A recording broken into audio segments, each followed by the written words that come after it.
Good morning, students. I hope you all are fine.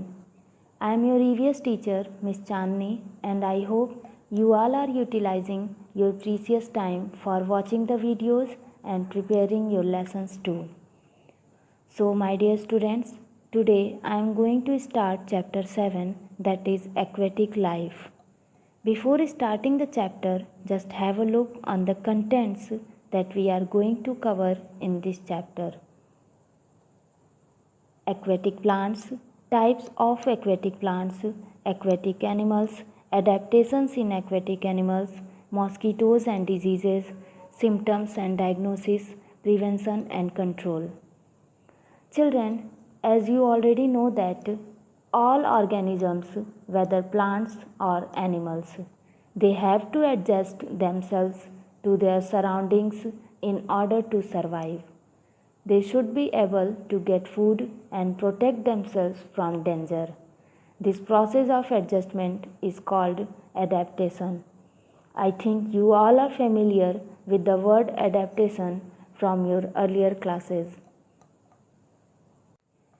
Aquatic plants and animals are able to survive in water as water contains 0.7% dissolved oxygen, which is taken inside their body by specially designed organs.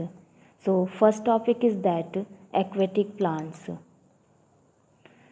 Plants that are adapted to live in water are called aquatic plants. Aquatic plants, also termed as hydrophytes, they are found in seas, oceans, rivers, streams, lakes, and ponds. In the ecosystem, aquatic plants serve as food and habitat for animals living in the sea and prevent ponds and lakes from shorelines eroding by providing soil stability. They are modified to live in water with their special features, like their roots are light and feathery. Most aquatic plants do not need cuticles or have thin cuticles because cuticles prevent loss of water. The presence of air sacs enables them to float in water. Next topic is that types of aquatic plants. Aquatic plants are of four types. First is that free floating plants. Plants that float freely in water or on the surface of water are called free floating plants. The presence of spongy, air filled parts makes them light and helps them to float easily. Their roots are not fixed to the soil and can absorb all nutrients from water. They also provide shade to animals living in water. Duckweed, water fern, and water hyacinth are free floating plants. As you can see in this picture, water hyacinth has broad, thick, oval shaped leaves that help it to float in water.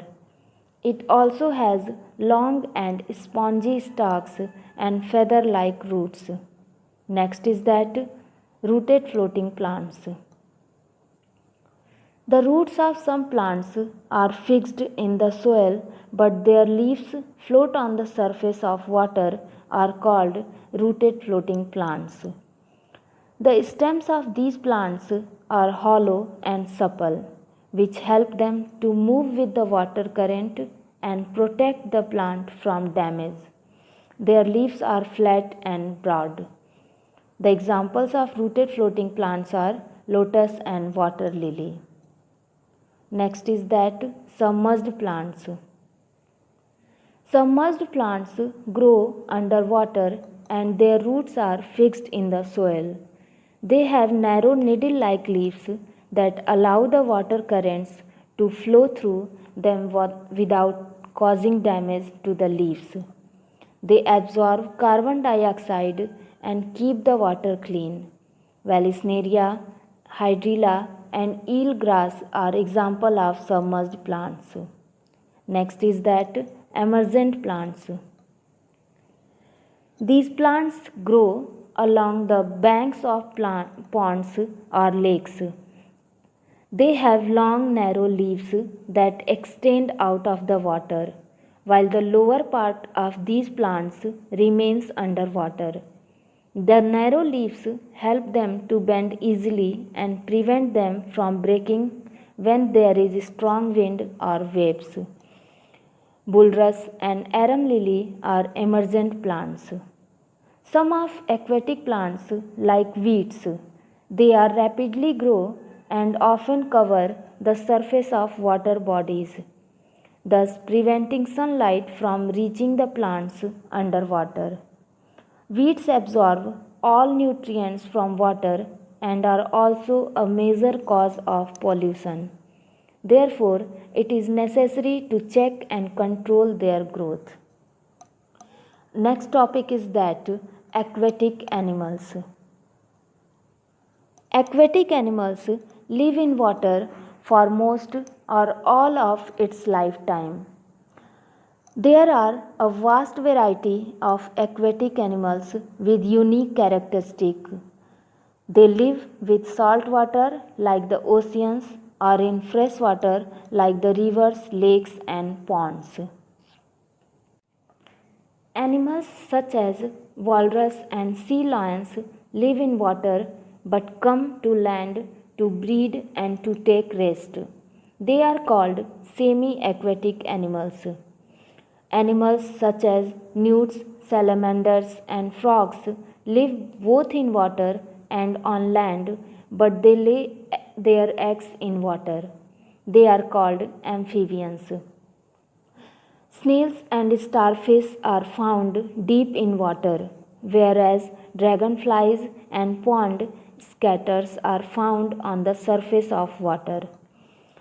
They have also some special features to survive in aquatic environment. So our next topic is that adaptation in aquatic animals. Children, have you ever wondered how fish are not damaged at all, although they are always in the water? Even our skin becomes affected if we stay in water for a while. If we stay for a longer time, then our skin becomes injured. But this never happens to a fish. This is thanks to a stiff, bright layer in its outer skin. This layer prevents water from entering its body. If fish did not have this layer, their bodies would be damaged and they would eventually die. They have a streamlined body that is broad at the center and tapers towards the ends. They have fins that are used for balancing and steering through the water. The tail fin is used to move forward and the scales, which are bony, protect the soft bodies of the fish. They breathe in water through gills. Animals with shells such as sea turtles, crabs, lobsters breathe through their gills. Sea turtles used flippers for swimming. Lobsters curl and uncurl their abdomen to swim. Children, can you tell me why lobsters curl and uncurl their abdomen to swim? Because lobsters live in a murky environment at the bottom of the ocean. They use their antennae as sensors. Lobsters move by slowly walking on the sea floor. They swim backward quickly by curling and uncurling their abdomen. Ducks have webbed feet that help them to swim in water. As you can see in these pictures, flamingos have long legs that help them to wade in water. Wade means walking through water. Whales and dolphins breathe through their lungs. They keep coming up to the water surface to breathe. Our next topic is that mosquitoes and diseases. Some aquatic animals, like certain insects that live in fresh water and dirty water, are harmful to us as they cause diseases. Children, you must have seen mosquitoes near around you inside and your in house. Mosquitoes are insects which are having appendages. Mouth is having suckers from which they suck blood. They rapidly grow in stagnant water. Stagnant water is found in ponds, lakes, pools, tanks, water coolers, puddles, and outdoor places where water gets collected. Stagnant water and the organisms living in it cause diseases. Mosquitoes feed on the blood of humans and animals. They are not aquatic animals, but they lay eggs in stagnant or slow moving water. The eggs of a mosquito hatch within 24 to 48 hours of laying. The newly hatched mosquitoes or larvae reach the pupa stage in 7 to 10 days and then turn into mosquitoes. Female mosquitoes lay up to 100 eggs at a time. Because of mosquitoes, many diseases occur. You must be familiar with them. Children, can you name some diseases which are caused by mosquitoes? Yes, malaria. Common diseases caused by mosquitoes are malaria, dengue, yellow fever, and chikungunya. The main causes of malaria by a parasite called Plasmodium that lives inside the body of a mosquito. The mosquito picks up the parasite by biting an already infected person. When the mosquito carrying the parasite bites a healthy person, it injects the parasite into the person's blood, thus causing malaria. The female Anopheles mosquito acts as a carrier for the disease.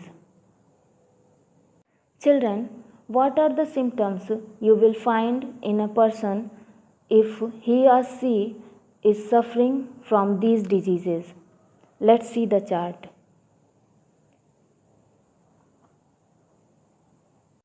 Symptoms and diagnosis.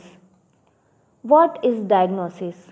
Diagnosis is the identification of a disease. To diagnose malaria, chikungunya, or dengue, a blood test is carried out. See the chart. You will find these symptoms if he or she is suffering from these diseases. Malaria, high fever, severe headache, chills, vomiting, and convulsions. Convulsions.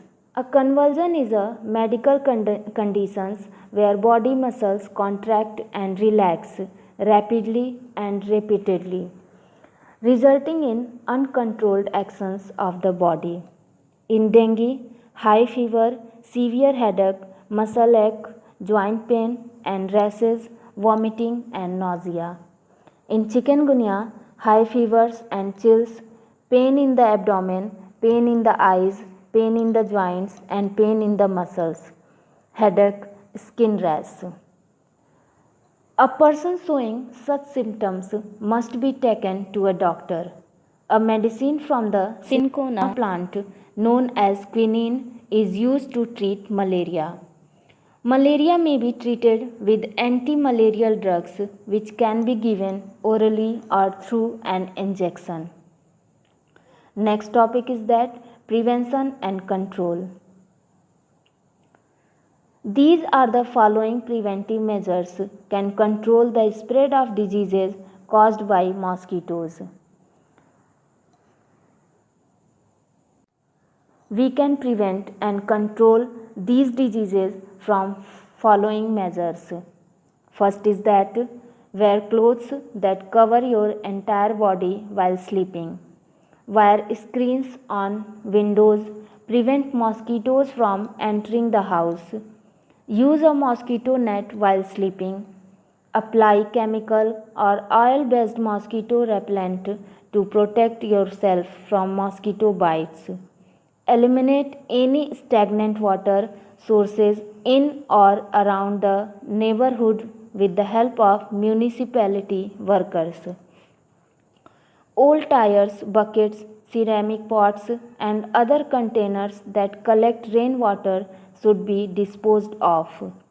Empty stagnant water from water coolers or add kerosene oil at least once a week to prevent the breeding of mosquitoes.